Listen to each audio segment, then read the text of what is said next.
उसी मैदान में जहां पे जनता का जमावड़ा होता है। सीट बहुत गर्म है, एक तरफ कन्हैया कुमार है तो एक तरफ मनोज तिवारी है। मनोज तिवारी सत्तासीन है, कन्हैया कुमार संघर्ष कर रहे हैं। संघर्ष वाला सत्तासीन को उतार पाएगा कि नहीं, जनता बताएगी। क्या नाम हुआ भैया आपका? दिवाकर सिंह। दिवाकर सिंह जी ठाकुर साहब तो क्या फिर वही है। जय बीजेपी, जय बीजेपी। बीजेपी हाँ, क्या बात कर रहे हैं? जो 400 का एजेंडा छोड़ के 150 पर आ गई खुद पार्टी, हाथ जोड़ के निवेदन कर रही है कि सरकार बनवा दो, उसको आप कह रहे हैं बीजेपी। बीजेपी इस बार 150 के अंदर आ रही है। क्या बात कर रहे हैं? कौन से प्रदेश में जीत रही है आप हमको बताइए।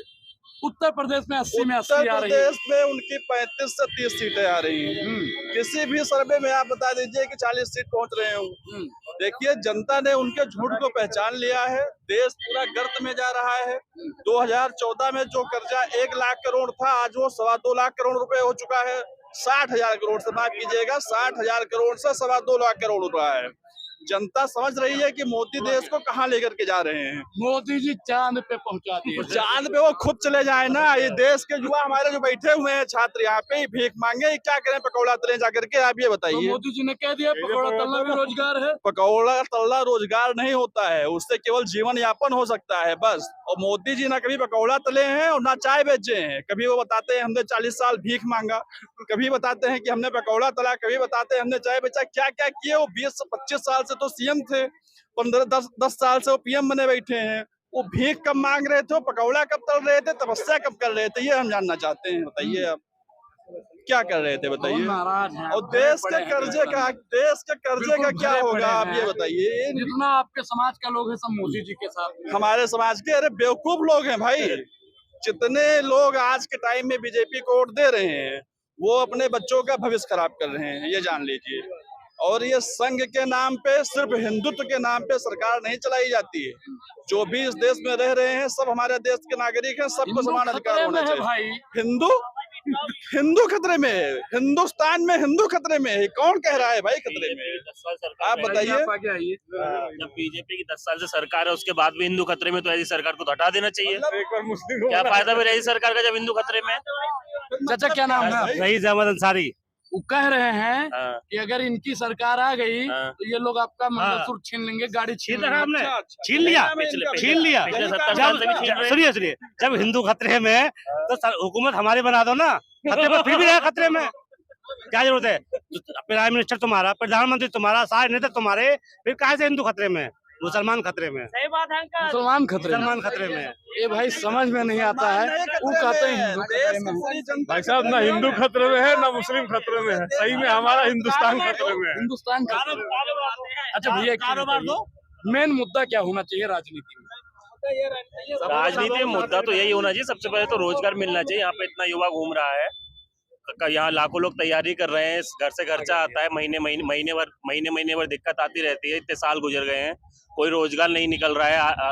रेलवे में कोई वैकेंसी नहीं आ रही, 5 साल में एक बार वैकेंसी आई, दूसरी बार आने का नाम नहीं ले रही है। सारी वैकेंसीज डाउन हो रही हैं। ये सब सबसे मेन मुद्दा युवा का तो यही है, रोजगार मिलना चाहिए। लेकिन युवा तो कह रहा है मोदी जी को लाएंगे, रोजगार मिले ना मिले। कौन सा युवा कह रहा है? ये सारे खड़े कितने लोग कह रहे हैं? गठबंधन ये युवा नहीं कह रहा है, ये सिर्फ गोदी मीडिया कह रही है। जो आज तक ये जो बड़े बड़े चैनल हैं, 12 से बीएड बीटीसी किए हम लोग 2018 से वैकेंसी का इंतजार कर रहे हैं। वैकेंसियां कहाँ चली जा रही हैं? बिहार में तेजस्वी ने कितनी वैकेंसी भर दी पता है आपको? 2.5 लाख से ज्यादा भर दी। यहाँ की वैकेंसियां कहाँ जा रही हैं? सब अंबानी अडानी खाते में रुपया जाएगा। हम लोग क्या करेंगे बताइए? आपको मोदी जी से दिक्कत है, अडानी अंबानी से दिक्कत है, किसी से तो खुश होंगे आप। अब भाई जो रोजगार देगा, राहुल गांधी से जब थे उस टाइम में वैकेंसियां बराबर निकलती थी। अच्छा, राहुल गांधी जी की सरकार ने कहा है, कांग्रेस का मैनिफेस्टो कहता है कि हमारी सरकार बनेगी तो हम 30 लाख जो वैकेंसी खाली है उसको हम आते ही खटाखट भरेंगे। तो उन पर यकीन किया जा सकता है। पहले भी उन्होंने जो किया है।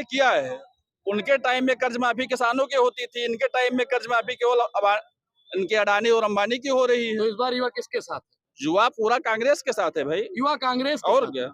युवा जाग चुका है। जो भी जहाँ पे मोदी जी को हरा रहा होगा उसी के साथ युवा है, ये मान लीजिएगा आप। जिस भी प्रदेश में जो भाजपा को हराएगा, सारे युवा उसके साथ हैं। युवाओं को रोजगार चाहिए, वैकेंसी चाहिए, अच्छी शिक्षा चाहिए, अच्छा विकास चाहिए। युवाओं के भविष्य का दुश्मन कौन है? नरेंद्र मोदी। पूरी की पूरी भाजपा सरकार है, पूरी की पूरी भाजपा सरकार है भाई। पूछ रहे हैं आप, सच को सच नहीं दिखाते। दे मोदी जी, दे मोदी जी, दे मोदी जी। कभी राहुल गांधी जी भी कह दो, कभी राहुल गांधी जी भी कह दो। सुनो सुनिए सुनिए सुनिए, टीवी खोलता हूँ मेरा दिमाग पक गया है। जहाँ देखो भाजपा की 400 पार आ रही है, 543 ले लो ना सारी। 500 लड़ाई क्यों रहे हो? अबे भाई सच को सच दिखाओ, झूठ मत दिखाओ। मोदी जी तो ये कह रहे हैं मैं जा रहा हूँ इस बार तीर्थ यात्रा को। आ नहीं रहे वो। गठबंधन जिंदाबाद, मोदी जी को इस बार आप गठबंधन जिंदाबाद, गठबंधन जिंदाबाद। कभी एक आध कहो ना आप मोदी जी करेगा, राहुल जी आ रहे हैं, क्या हो एक बार नहीं कहोगे ना आप? क्यों? अरे जब आ ही नहीं रहे हैं तो मोदी जी आ रहे हैं, तो कहाँ लिखा है मोदी जी आ रहे हैं? वो कह रहे हैं 400 पार। मोदी जी कहाँ लिखा है आ रहे हैं? ये दिखाओ ना, अब तुम्हें दिख रहा है, हमें भी दिखा दो। गली गली मोहल्ला मोहल्ला में गठबंधन की जय है, गली गली भैया नहीं मैं सुन रहा हूँ कि 400 पार हुए। मैं कह रहा हूँ कि अब की बार चांद के पार, चांद के पार चलो। अरे ये आप दिल्ली में जो इलेक्शन हुआ था उसमें मोदी जी कह रहे थे 45 पार कितनी सीटें आई थी? 8 सीटें। और 400 पार कहाँ से आ जाएंगी? उनका गणित मतलब कैसे गणित लगा रहे हैं? पूरा राजस्थान इनका था लास्ट लोकसभा में 100%, पूरा गुजरात इनका था 100%, पूरा एमपी इनका था 100%, और बिहार में 40 में 39 सीटें इनकी थी, यूपी में 60 प्लस सीटें थी 65 के आसपास। अब ये कम होंगी या ज्यादा होंगी? अब 100 से भी ऊपर सीटें आ जाएंगी, 100% से भी ऊपर। राजस्थान में पूरी सीटें थी, एमपी में पूरी सीटें थी, गुजरात में पूरी सीटें थी, बिहार में एक छोड़ के सारी सीटें थी। अब उससे भी ज्यादा आ जाएंगी। पाकिस्तान में आ सकती है अब तो 400 पार। यहाँ तो आ नहीं सकती, यहाँ तो पूरा हो गया कोटा। उधर ऊपर से अब कर्नाटका में कांग्रेस की सरकार बन रही है, वहां पे भी अब उल्टा होगा। तेलंगाना में रेड्डी आ गया, वहां भी अब उल्टा होगा। अब कहाँ से 400 पार आ जाएंगे? हो सकता है कि पाकिस्तान में जाके ला सकते हैं 800 पार। अब मोदी जी को पाकिस्तान जाना पड़ेगा जिस हिसाब से कर रहे हैं, क्योंकि यहाँ तो अब राजस्थान में पूरी लिया है, गुजरात में पूरी लिया है, एमपी में पूरी लिया है, बिहार में एक छोड़ के पूरी लिया है। अब यहाँ तो पूरा हो गया कोटा, तब 300 आ पाएंगे, तो 400 के लिए उधर ही जाना पड़ेगा। यहाँ तो अब बची नहीं है, तो फेल है मोदी। और यहाँ दिल्ली में पूरी लिया है। अब फिर 400 कहाँ, मतलब कहाँ से अब एक्स्ट्रा बन रही है इनकी सीटें? 300 तो पहले लेके आ चुके हो, यहाँ पूरी है। और साउथ में इनका वैसे ही खाता नहीं खुलता, केरला में इनका वैसे ही खाता नहीं खुलना, तमिलनाडु में इनका वैसे ही खाता नहीं खुलना। 400 आ कहाँ रही है? कर्नाटका में कांग्रेस की सरकार है, वैसे ही नेगेटिव जाएंगे पहले से। आ कहाँ नहीं? हो सकता है इस तरह पाकिस्तान में आ रही हूँ, इस तरह बांग्लादेश में आ रही हूँ, यही हो सकता है। ऊपर चाइना में हो सकता है एक आध आ रही हो, चाइना में भी हो सकता है अगल बगल से ही लेके आएंगे। यहाँ तो सीटें निकल नहीं रही हैं, यहाँ 400 कहाँ आ रही हैं? अच्छा एक चीज बताइए, आप युवा हैं, बिल्कुल यंग हैं, इस बार मोदी जी की कितनी सीट आनी चाहिए? अब कितनी सीट तो भाई देखो, मैं किसी की सीट कुछ प्रेडिक्ट नहीं कर सकता, मैं तो अपना वोट बता सकता हूँ। कितना आ रहा है? दूसरे की ठेके, अब उसको ये मैं प्रेडिक्ट नहीं कर सकता। आप किसको वोट दे रहे हैं? मेरा वोट तो इंडिया गठबंधन को जाएगा। गठबंधन बता ही दीजिए आप। मोदी की उतनी सीट आ रही है जैसे गली में आते हैं कुर्सी बेचने वाले, वो 400 चिल्लाते हैं, फिर 170 120 में दे जाते हैं। तो वही हाल है बीजेपी का, वही हाल है बीजेपी का। और बीजेपी की अब औकात नहीं है 400 पर। अगर वो लाएगी भी तो अखंड भारत बना के ला सकती है, वरना वो उसमें औकात नहीं है उसकी। अखंड भारत बनाना पड़ेगा 400। हाँ तभी बनाना पड़ेगा, क्योंकि साउथ में उनका खाता खुल गया। और उनको यूएसए में भी तो प्रचार किया, हो सकता है वहां से कुछ सीटें लेके आ रहे हो। यूएसए में, ब्रिटेन में, वहां भी तो प्रचार करते हैं जाके।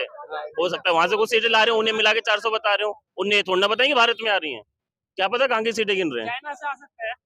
मैंने बता तो दिया, 400 चिल्लाते हैं वो कुर्सी वाले, वो 170 में दे जाते हैं। तो वही बीजेपी का हाल है, 170 तक। जहाँ जहाँ देखो मोदी जी का भव्य चेहरा दिखता है, वो भक्तों को दिखता है। और जो पढ़ा लिखा है, अरे जो पढ़ा, JNK में तो आया नहीं आज तक। हाँ। मतलब कश्मीर में उसको जाने से क्यों फटती है मोदी की, ये बताओ मेरे। मोदी की क्यों फटती है कश्मीर में जाने से? आप कहाँ से हैं? सुनो, मैं जम्मू कश्मीर से हूँ। पंजाब में मोदी क्यों नहीं जा रहा है? JNK में क्यों नहीं जा रहा है? इसकी फटती क्यों है, ये बताओ मेरे को। भाई देखिए प्रधानमंत्री जी के लिए थोड़ा शब्दों की मर्यादा रखिए। अरे घंटा शब्दों की मर्यादा रखें। हमारे JNK में हर युवा जो है, मतलब कोई ग्रेजुएशन करके, कोई BA करके क्या कर रहा है? कोई ट्रक चला रहा है या कोई पत्थर मार रहा है।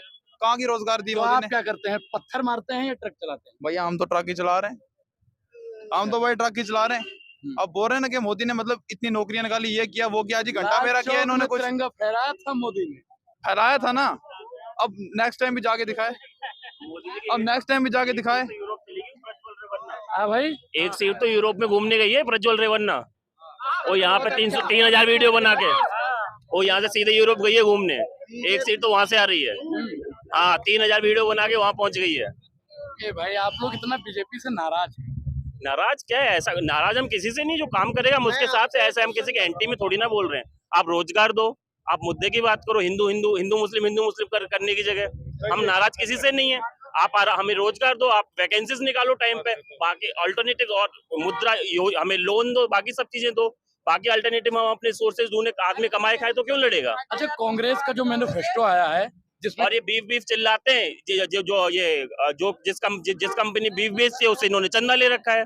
सबसे बड़े बीफ के दलाल तो ये हैं। अच्छा, कांग्रेस का जो मैनिफेस्टो आया है, किसान न्याय की बात की गई है, युवा न्याय की, महिला न्याय की, श्रमिक न्याय की और भागीदारी न्याय की, उसको आप लोग कैसे देखते हैं? बिल्कुल, राहुल गांधी ने जो कहा है कि 30 लाख वैकेंसी वो लोग निकालेंगे और टाइमली निकालेंगे, इन्होंने तो कुछ भी नहीं कहा है, तो हमें तो उन्हीं पर भरोसा करना पड़ेगा। इन्होंने कम से कम उन्होंने कहा तो है। मतलब कांग्रेस की गारंटियों पर विश्वास से इस बार युवा अब ये तो गारंटी दे ही नहीं रहे हैं, तो उन पे विश्वास तो करेंगे ही। उसका अल्टरनेटिव तो वही है ना, कांग्रेस।